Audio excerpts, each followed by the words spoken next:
All right. Good morning, everyone. Welcome back to Morning Musings. My name is Don K. Preston. I am the president of Preterist Research Institute of Ardmore, Oklahoma. I do appreciate you being with me on this Friday morning. Don't forget, you'll be able to watch a full day of Preterist Pilgrim Weekend today. And, of course, it'll be archived. You can go to YouTube anytime after this and just click on it and just watch it. I hope that you'll take advantage of that because we're so thrilled with, number one, the topic, which is the book of Revelation, number two, with the speakers that we have. So I want you to take full advantage of that. All right, as I mentioned to you, in May of 2020, Sam Frost, former preterist, and I had a 3-day formal radio debate on the Chris Arnzen radio program, which is entitled Iron Sharpens Iron. By the way, I received a notice just the other day. I haven't seen confirmation of it. I've got to check it. But I was told that Chris Arnzen was actually taken to the ICU with potential heart problems. I've got to check that out. I cannot confirm that. But if that be the case, he is certainly in our prayers. He's a young man. So it'd be deeply, deeply troubling if that be the case, and again, he'll certainly be in our prayers. So, following that debate, Dr. James White, a man for whom I have a good deal of appreciation and admiration. He is a leading apologist, Christian apologist of the day. He has done some fantastic work in debating both atheists and the Muslims, especially. And so I do appreciate that. Unfortunately, Dr. White has, at least to this point, refused any opportunity and any invitation to debate the issue of eschatology. He is on record saying that he will discuss and debate soteriology, but not eschatology. Well, in the first place, I'd like to point out that within itself reveals that Dr. White has really not done his homework. And I mean no disrespect whatsoever, but any time that you say, that an attempt to say, that soteriology and eschatology are unrelated events, you do not have a grasp of the biblical narrative. Did not the writer of Hebrews say, to those who eagerly look for him, that's the second coming, he will appear a second time apart from sin for salvation?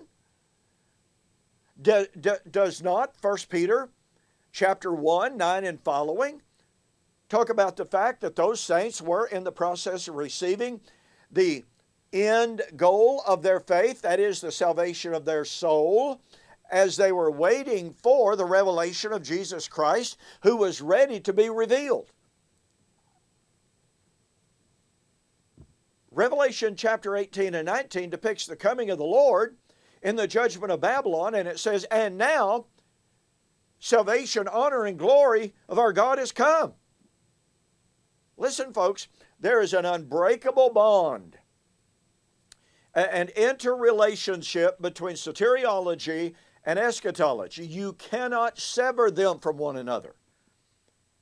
And so when Dr. James White has stated on several different occasions that he'll discuss soteriology and debate that, but he will not debate eschatology, that's really a lamentable exposure of his failure to study the biblical narrative.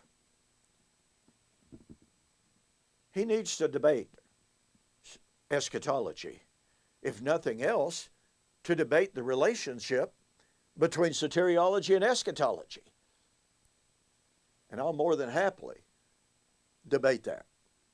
So in his review of the Frost-Preston debate, now it was not a long review, and I hope that I got sufficient notes, but I'm going to begin down toward the end of his review, and I'm going to work back toward the beginning of the review, just the way I've chosen to do it. And this will be a two-part review, by the way. I don't have a lot of time today, unfortunately. I'm extremely pressed time-wise. So anyway, one of the very last things that Mr. White said was, preterism, full preterism, is so far outside what everyone is used to hearing. Well, this is just basically a reiteration of a, quote, argument, unquote. Look, it's not an argument, folks. I'm sorry. Anytime you are appealing to the masses, that is what the Latin term is, argumentum ad populum, and it's an appeal to the masses. Do the masses determine truth? Does the majority prove truth? Well, in that case, Roman Catholicism proves to be the truth, because the numbers of Roman Catholics far outstrip those in the Reformed faith. And the Catholics could thereby say, look, the Reformed view is so far outside of what the majority believes. Would Dr. White accept that argument? Well, you know, he wouldn't. You know, I'm kind of reminded, in a sort of way, of what Exodus said, what the Lord said, do not follow after a multitude to do evil. Just because the majority says something has no normative, logical, and logically coercive power. It is not evidentiary. And so I was a little bit stunned. Now, I expected that from Sam Frost, because Sam Frost argued, well, look, it doesn't matter what church you go into. You could go into Presbyterian, Methodist, whatever, whatever. And when they stand up and they talk about death and graves and body, you know exactly what they're talking about, but not with the preterist. With them, death is spiritual death. It's not physical death. Now, as I pointed out in the debate, by the way, concerning which Mr. White literally didn't say a word, Sam Frost is on record saying that the Bible only knows of one kind of death, and that's physical death. Well, if you remember what I said in my video yesterday about the church at Sardis, Jesus said to the church at Sardis, you have a reputation that you are alive, but you are dead. Well, if Mr. Sam Frost is correct, then Jesus was writing to a church that was biologically dead. And that becomes one of the most absurd arguments that a person could possibly make. And it's not enough to say, well, you have a reputation that you're alive biologically, but you are dead biologically. Or it would be absurd equally to say, well, you have a reputation that you are alive, but you are actually doomed to die physically. Look, it doesn't matter if you've got a reputation. I mean, how do you have a reputation for being alive? Hello? A reputation for being physically alive? I have to have somebody to testify, hey, did you know Don Preston is alive? The point being that this was one of Sam Frost's key arguments. You go into a church, and when they talk about death and dying and the grave and bodies, you know exactly what they're talking about. Well, I want to tell you something. If you go into any church, you will not necessarily understand that they are talking about the same kind of death that Sam Frost is talking about. Because in a great majority of churches, it is believed that there is such a thing as spiritual death, but Sam Frost denies that. Now, why did not Mr. White address that kind of an issue? Does he accept Sam Frost's argument that there's only one kind of death in the Bible, and that's physical death?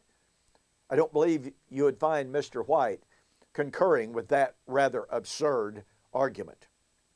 So what Mr. White said here, when he says preterism is so far outside what everyone is used to hearing, maybe we ought to look at it like this.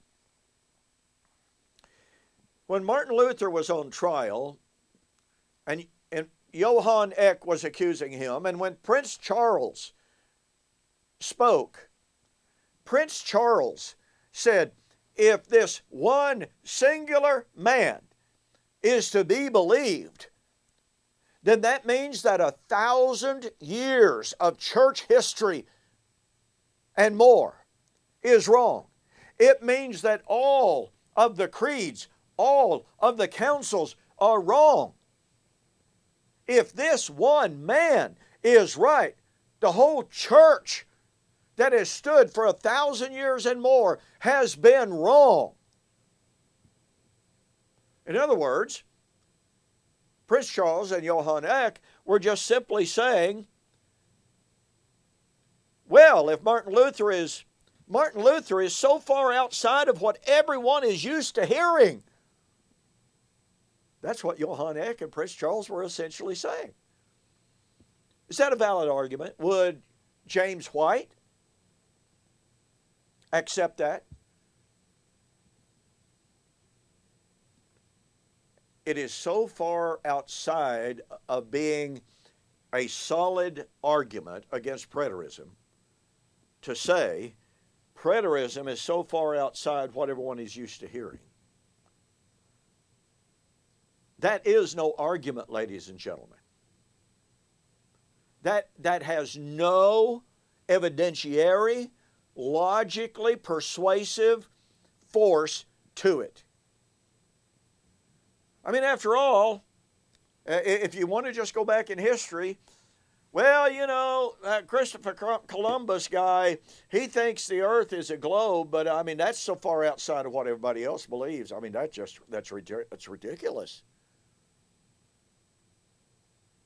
You know, example after example after example could be given through history in which people would say, Doctrine X is so far outside of what everyone is used to hearing.